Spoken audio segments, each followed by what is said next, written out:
네, 오늘 함께 보실 말씀 갈라디아서 4장 4절에서 6절까지 말씀입니다. 찾으신 줄 알고 한 목소리로 함께 봉독하시겠습니다.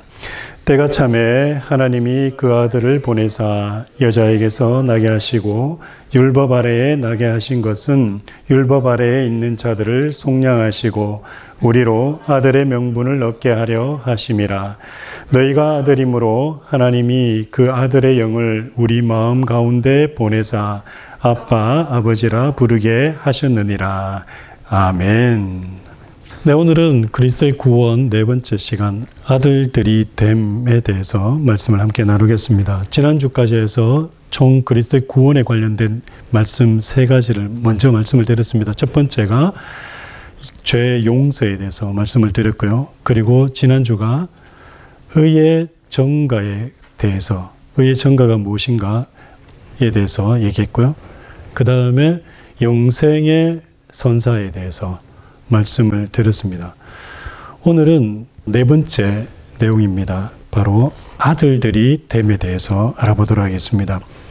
아담은 원래 하나님께서 창조하셨으므로 피조물이어서, 그러니까 아담이 창조되었을 때, 하나님께서 아담을, 하와를 창조하셨을 때 그들은 창조되어졌기 때문에 피조물이다라고 얘기하는 겁니다. 하나님 외에 그 어떤 것도 창조주가 될 수가 없습니다. 하나님 외에는 모두가 다 피조물이라는 얘기예요. 그래서 하나님께서 아담을 창조하셨기 때문에 아담은 무엇이 된다고요? 피조물이 되는 겁니다. 그리고 그의 신분은 피조물이기 때문에 또 무엇이 되냐면 피조물을 만든 주인에 속하기 때문에 종이 된다라고 말할 수가 있습니다. 그래서 아담은 피조물이자 하나님을 섬길 종으로 태초에 세워졌습니다. 또한 하나님과 선악과 계명으로 약정, 물론 약정을 우리가 언약이라고 표현을 하죠. 언약을 맺음으로 하나님을 섬기는 백성으로도 세워졌습니다. 이 말은 다시 한 번 더 정리를 해서 말씀드리면 아담은 하나님이 창조하심으로 피조물이자 또한 하나님을 섬길 종으로 세워졌고, 또한 종으로 세워짐에 그친 것이 아니라 하나님께서 아담과 선악과 계명을 통해 약정, 그러니까 언약을 하심으로 하나님의 백성이 된 겁니다. 여기서 종이라는 표현에서 백성으로 넘어간다는 것이 여러분들이 기억해야 되는 거예요. 왜냐하면 모든 피조물은 하나님께 종속되기 때문에 종입니다. 하지만 모든 피조물이 다 하나님의 백성 되는 것은 아니에요. 그래서 하나님이 창조한 모든 창조물들, 피조물들 가운데 유일하게 누구만을 하나님이 자기 백성 삼으셨냐면 인간입니다. 그래서 아담은 피조물이자 종이면서도 하나님의 백성이 되는 겁니다. 그 백성 삼으실 때는 하나님과 선악과 계명을 통해서 약정, 즉 언약을 체결하심으로 하나님 백성 삼으셨다라는 거예요. 여러분이 집에서 키우는 개나 고양이, 이 세상의 짐승들을 하나님이 백성 삼지 않으셨어요. 이 개념을 여러분이 알으셔야 된다는 겁니다. 아담이 하나님 백성 되었다라는 것이 왜 다른 피조물과 우리가, 인간이 다른지에 대해서 이해를 먼저 하셔야 되는 거예요.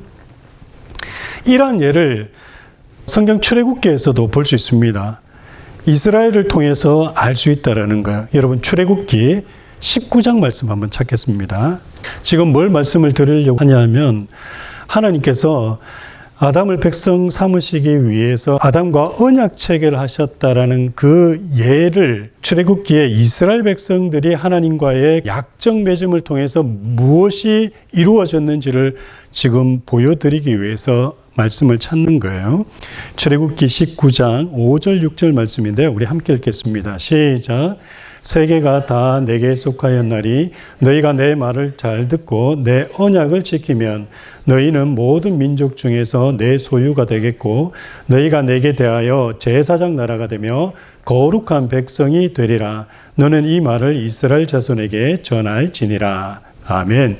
지금 이 내용이 어떤 내용이냐면 하나님께서 이스라엘 백성들 430년 동안 이집트, 애굽에서 노예 생활을 하던 종살이 하던 이스라엘 백성들을 모세, 이스라엘의 민족 지도자라고 세워지는 모세를 통해서 어떻게 합니까? 출애굽시킵니다. 그리고 출애굽해서 이들이 어디에 도착해요? 시내산까지 오죠. 며칠 동안요? 거진 40일이라는 시간이 걸려서 와요.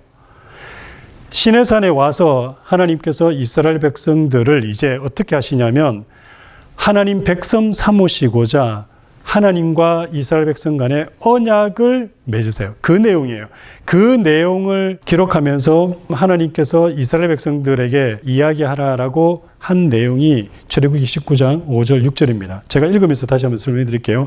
세계가 다 내게 속하였나니 이 모든 세계가 모든 민족이 다 누구 거라고요? 하나님 거다. 내 거다라고 얘기하시죠. 그 말은 뭡니까? 내가 주인이다. 창조주다. 그리고 모든 것은 다 뭐다? 창조물, 피조물이다라고 얘기하시는 거예요.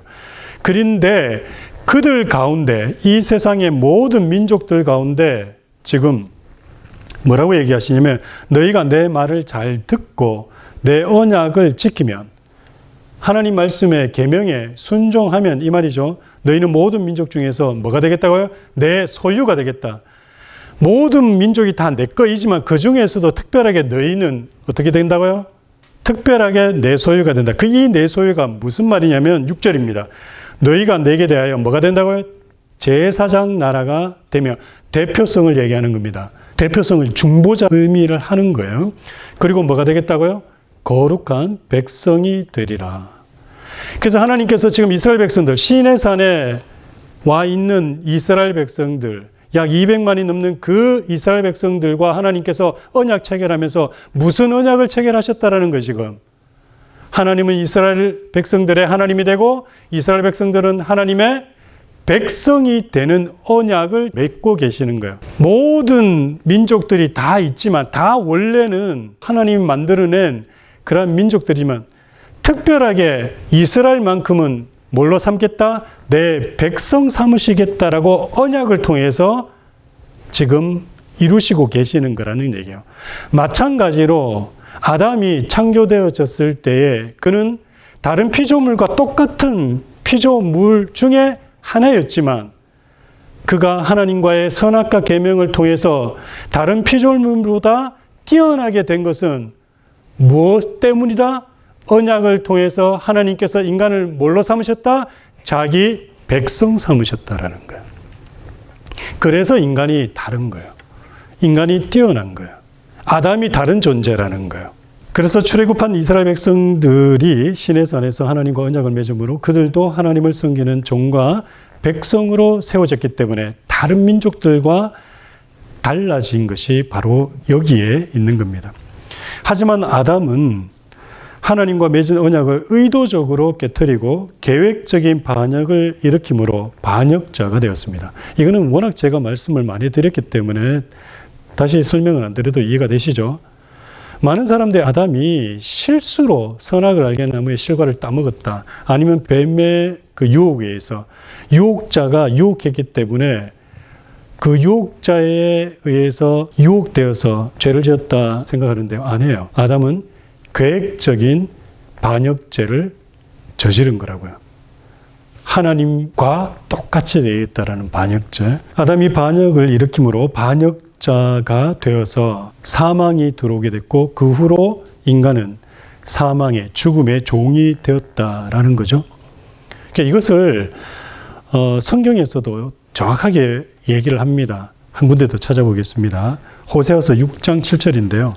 아담이 실수로 범죄한 것이 아니라 계획된 바로 반역죄였다라는 것을 하나님께서 분명히 말씀하고 있는 것을 여러분에게 보여드리기 위해서 이 말씀을 함께 보자는 겁니다. 호세아 6장 7절입니다. 다 같이 큰 소리로 함께 읽겠습니다. 시작. 그들은 아담처럼 언약을 어기고 거기에서 나를 반역하였느니라. 아멘. 지금 하나님께서 뭐라고 얘기합니까? 호세아에게 물론 이스라엘 백성들을 빗대어서 얘기하는 거예요. 하는데 지금 아담이 뭐 했다고요? 언약을 어겼는데 그 언약 어김이 뭐가 되었다고요? 반역죄가 되었다라는 거예요. 그렇기 때문에 아담은 실수로 죄를 지은 게 아니에요. 유혹자가 유혹했기 때문에 어쩔 수 없이 그 유혹에 이기지 못해서 넘어간 게 아니에요. 뭐냐면 의도적인 반역죄였다는 거. 반역죄의 결과는 뭡니까? 예, 죽음밖에 없어요. 역사가 그래 전명했잖아요. 어느 왕권도, 어느 왕조도, 어느 나라도 왕을 반역한 그 가문은 살려두지 않았어요. 그걸 보시더라도 우리가 역사 속에서 그것만 살펴봐도 아담이 어떤 죄를 지었는지, 그로 인해서 그 모든 자손들이 다 죽게 됐다라는 것은 당연하다라는 것을 우리는 알 수 있습니다. 아담의 반역으로 인해서 사망의 종이 되었고, 또한 아담의 모든 후손들도 반역한 죄인들이 되므로 죽음에 이르게 되었다라는 겁니다. 그래서 저나 여러분이 다 죽는 거예요. 그러나 하나님은 반역한 백성을 그리스도의 구속으로 다시 하나님 백성 삼으심은 물론 오히려 그들을 아들들로 삼기로 하셨습니다. 자, 여기서 여러분 생각의 전환이 있어야 돼요. 지금 반역한 아담과 그리고 그로 인해 모든 그 후손들 다 반역죄로 인해서 죽음에 이르게 되었어요.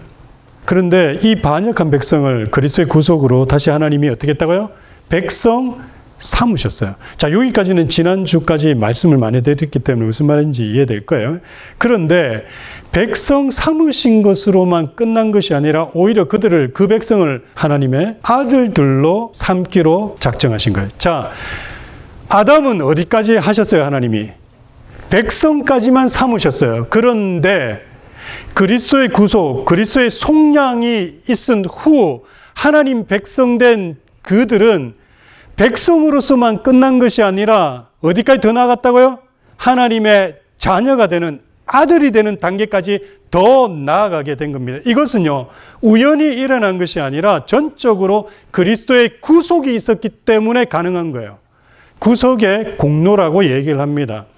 즉 십자가에서 피 흘려 죽으셨기 때문에 그리스도를 믿는 모든 자들은 그 믿음 때문에 아들로 삼으신 겁니다. 여러분, 요한복음 1장 12절 한번 찾겠습니다. 요한복음 1장 12절. 다 같이 큰 소리로 함께 읽겠습니다. 시작. 영접하는 자, 곧 그 이름을 믿는 자들에게는 하나님의 자녀가 되는 권세를 주셨으니. 아멘. 자, 보세요, 여러분. 지금 제가 뭘 얘기하려는지 이제 조금 이해가 되기 시작하셨어요? 아담은 하나님 백성까지만 갔어요. 그런데 그리스도의 구속으로 말미암아 그 피의 공로로 예수를 그리스도로 고백하는, 믿음 고백하는 자들에게는 하나님의 자녀까지 되는 놀라운 일들이 지금 우리에게 이루어진 거예요. 여러분, 이게 무엇이 차이가 있는지를, 하나님 백성으로만 머무는 것과 하나님의 자녀가 된다는 그 차이점을 알아야 돼요. 그래야지 우리의 믿는 이 믿음과 신앙이 정말 더 풍성해질 수가 있는 겁니다. 이것이 놀라운 사건이 되는 것은요, 반역한 죄인을 예수 그리스도의 피로 구속하심으로 타락전 아담의 상태, 아담은 타락 전까지는 하나님의 백성이었다 그랬죠, 그죠? 백성이었던 상태보다 더 귀하게 하시고 사랑하심으로 백성보다 월등한 하나님의 아들들로 삼으셨다라는 거예요. 그래서 예수 믿는 자들은, 저와 여러분은, 우리 모두는 예수를 그리스도 고백만 하면 하나님 백성으로 다시 삼으심에서 끝나는 것이 아니라 어디까지 간다고요? 하나님의 자녀가 되는, 아들들이 되는 그 단계까지 간다라는 겁니다. 이것이 일어난 이유가 뭡니까? 예수 그리스도의 피로 구속되었기 때문이에요. 그래서 지금 제가 계속 강조하는 게 뭐죠? 예수 그리스도의 피입니다. 오늘날 교회 안에서 사라진 내용이 뭐라고요? 십자가, 예수 그리스도의 피. 이게 사라져 버렸잖아요. 그게 선포가 안 되잖아요.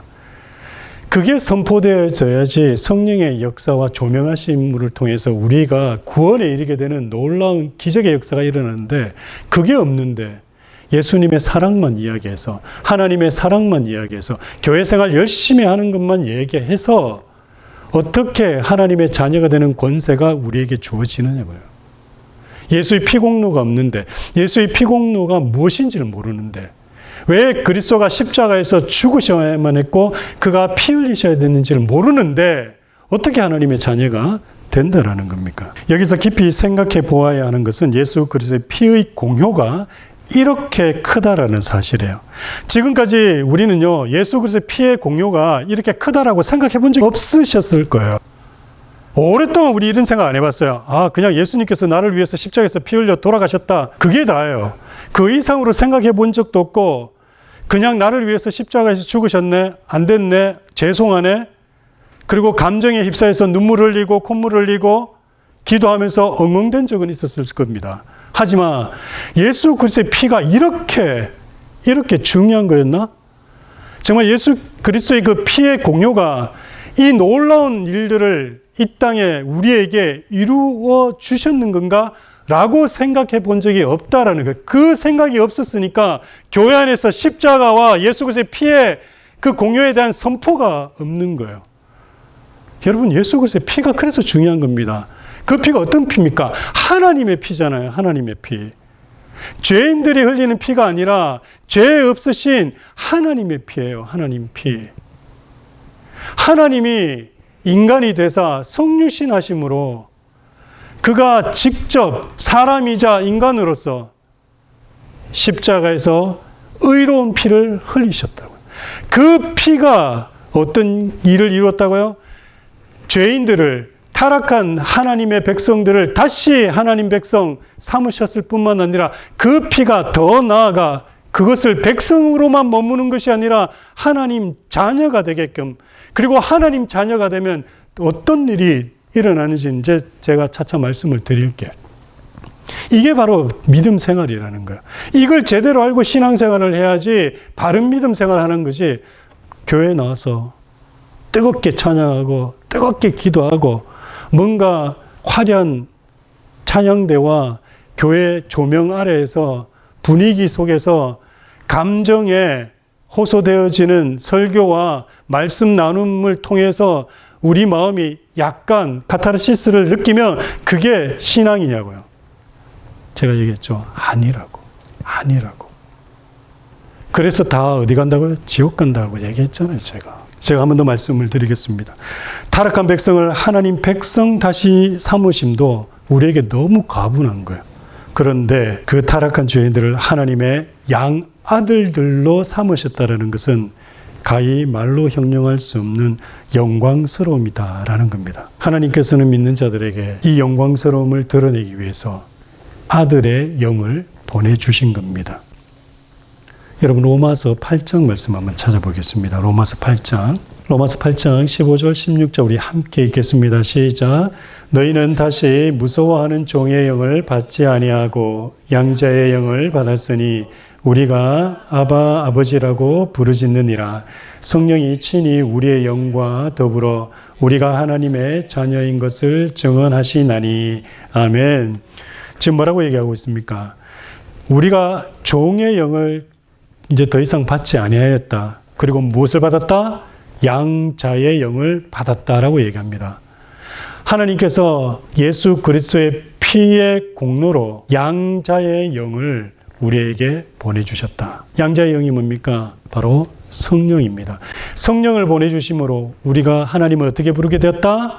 아빠, 아버지라고 부르게 되었다라고 얘기를 하는 겁니다. 그리고 이 성령이 친히 우리의 영과 더불어서 우리가 무엇이 된 것을 증언하고 있다? 하나님의 자녀가 되었다라는 것을. 그래서 예수를 그리스도로 고백하는 사람들, 예수를 그리스도, 메시아, 구원자, 구세주로 믿음 고백하는 자들에게는 성령이 오심으로 그 성령이 우리 가운데 내주하셔서 우리를 어떻게 한다고요? 하나님 자녀 삼으시고, 성령 내주하시는 그 자체가 우리가 하나님의 자녀임을 무엇하는 거라고요? 증언, 증명, 증거하는 것이다 라고 말씀하고 있다라는 거예요. 그리스도인들에게 성령을 보내심이 바로 믿는 자들을 아들로 삼은 입양식이라는 겁니다. 그러므로 그리스도인들은 언제든지 아들의 영에 의해서 하나님을 자기 아버지로 부르게 되었습니다. 이제 저와 여러분은, 우리는 하나님을 뭐라 부르실다고요? 아버지다라고.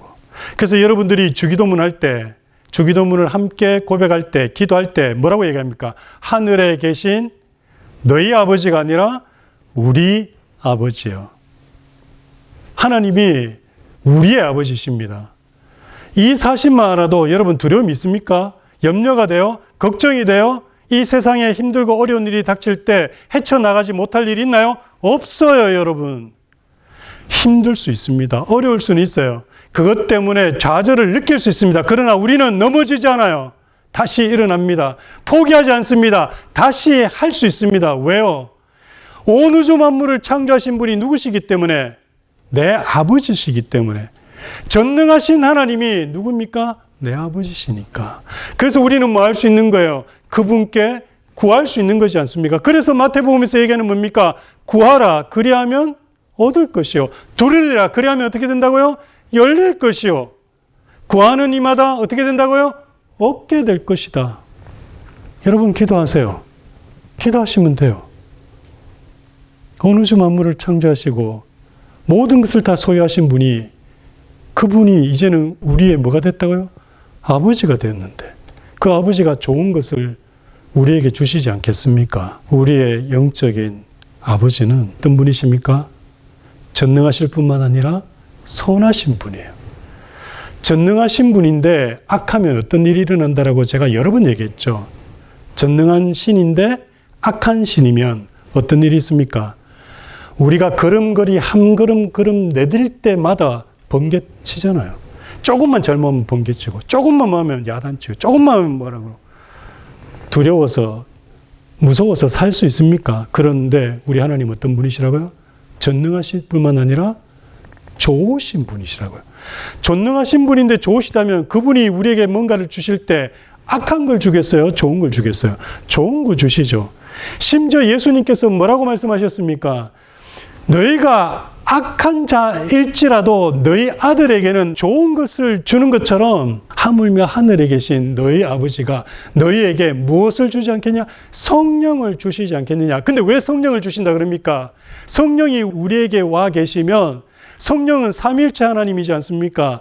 그러면 하나님의 좋은 모든 것을 성령을 통해서 받을 수 있는 거예요? 없는 거예요? 받을 수 있잖아요. 그러니 성령이 오셔야지만 하나님으로부터 받을 수 있는 모든 좋은 것을 받을 수 있잖아요.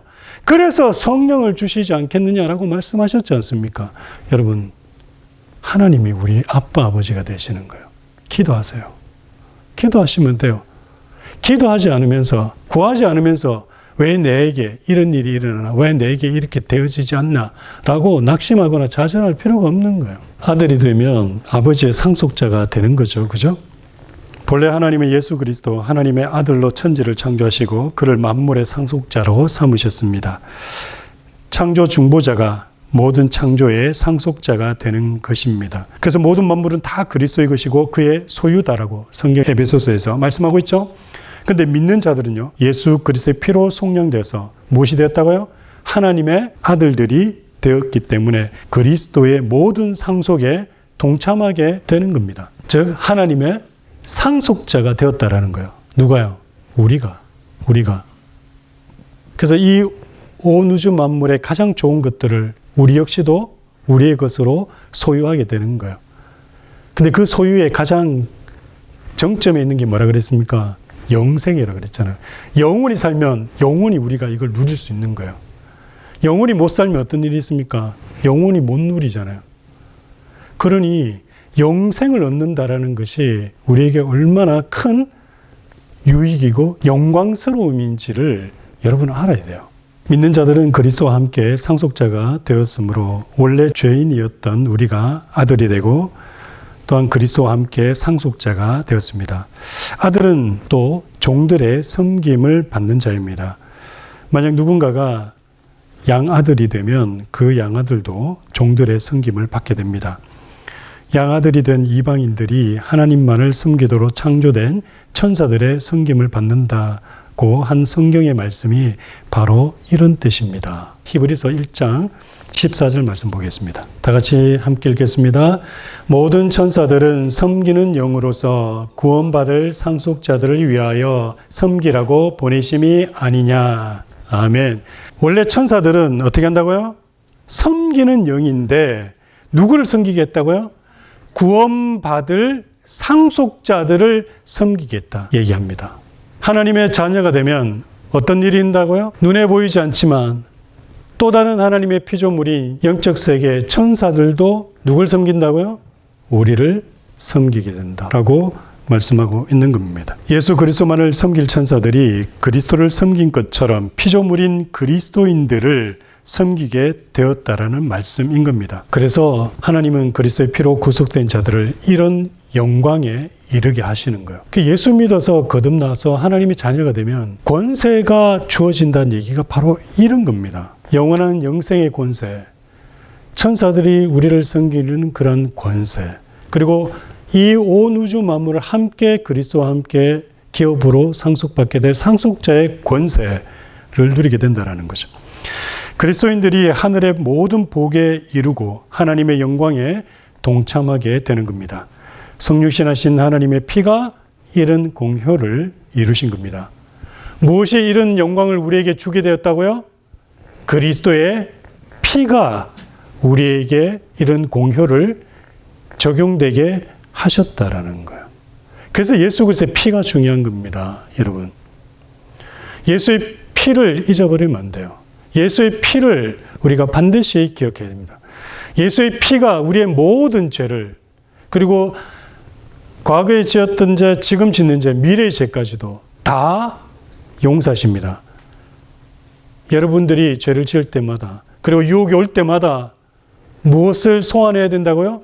예수 그리스도의 피를 소환해야 됩니다. 요한에서 1장 7절에서 얘기한 건 뭡니까? 예수의 피가 우리의 모든 죄를 깨끗게 하실 터이요.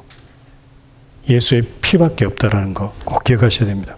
또 그리스도 자신이 하나님으로서 누리는 영광에 우리를 그의 분신들로 동참하게 하시는 겁니다.